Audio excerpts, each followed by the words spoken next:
Hey, welcome back. Now we're going to be talking about T2 land.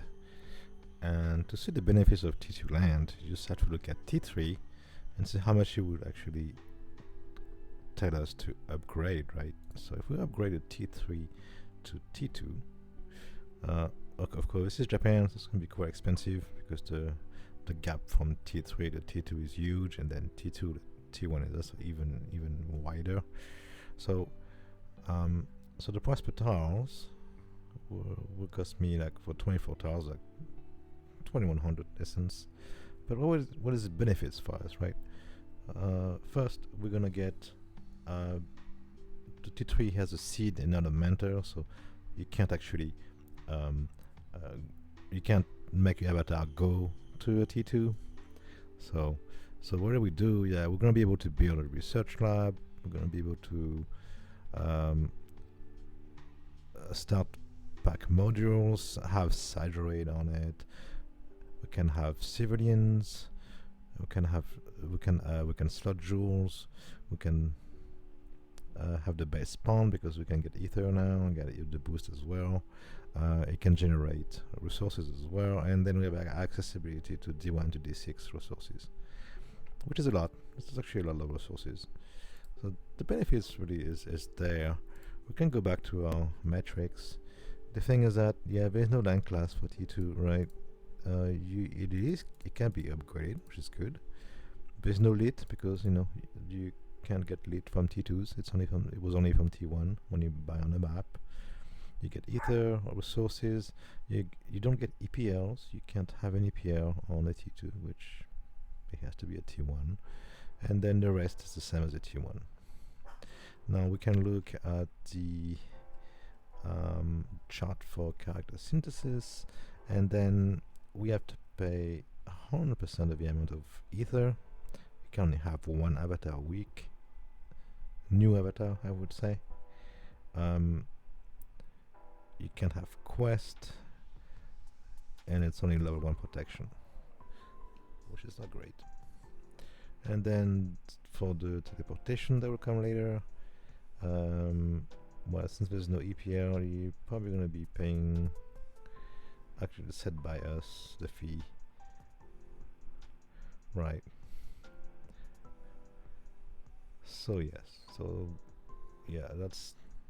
that's the fee to get into the mentor from an outside player. So then this is just for the benefits for having for doing the upgrades, which we can't do yet. We don't have any of the blueprints and all that. So that we will know that a little bit better when we start applying those upgrades. Because it's gonna be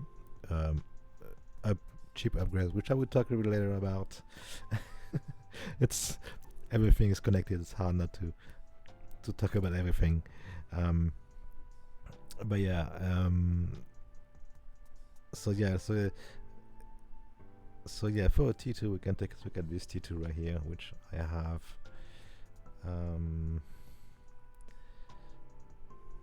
So that's the ID. There's a manta which is active. You can upgrade, right? There's no EDC on T2, right? So there's no locked essence anywhere on T2. It can generate essence, but it's actually much less, right? See, it's like 53. That's like, this is very low, right? And the boost is low. So yeah, it can have resources, which is good, and the rest is normal. So it can also it can slot jewels, and then you can add whole buildings, but you can't have an EPL. Now it says manage EPL, but that was the teleportation fee we saw earlier. I guess I could talk about that a little bit. So EPL, the benefits of EPLs is that people will be able to find your land by just typing the name of the EPL. So you have to find out clever names, and then that's pretty much the fee that people are going to be paying to teleport on your land. So this is the landowner fee. That's how much we're going to burn, meaning that the essence will disappear, and is to initiate the mentor.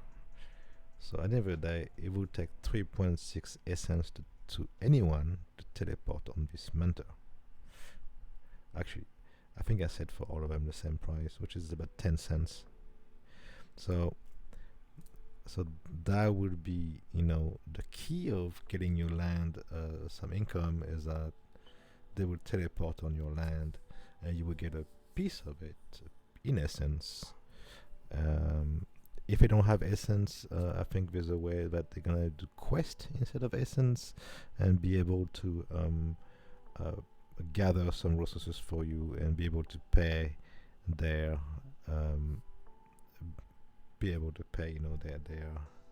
their fee for teleporting on your land, right?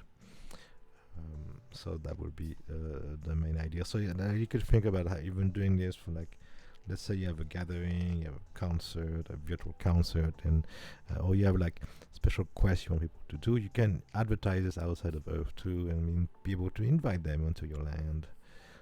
I think that would be the main idea of this, and you will get essence for not doing anything really. Another way of your land is going to generate essence for you passively, 100% passive, set once and forget. And you can edit this per land as well. So I didn't set up for all the properties, but but that's something I will try to talk a little bit later more. Even though we're talking about some T2 land. But I hope that helps, and why T2 is interesting. And yeah, if you go into the map, let's get that a bit darker. And let's say you want to buy some land here. Yeah, I want to buy 4 tiles right here.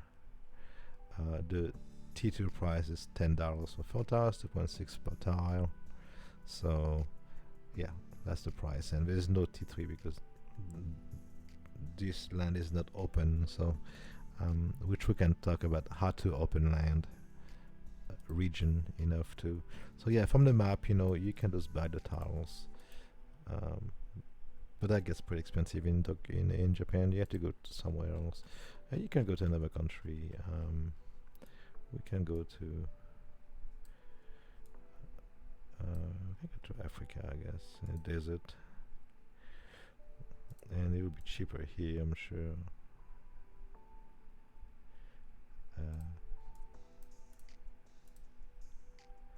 Yeah, it's like 28 tiles, it's like 27 cents a tile, right?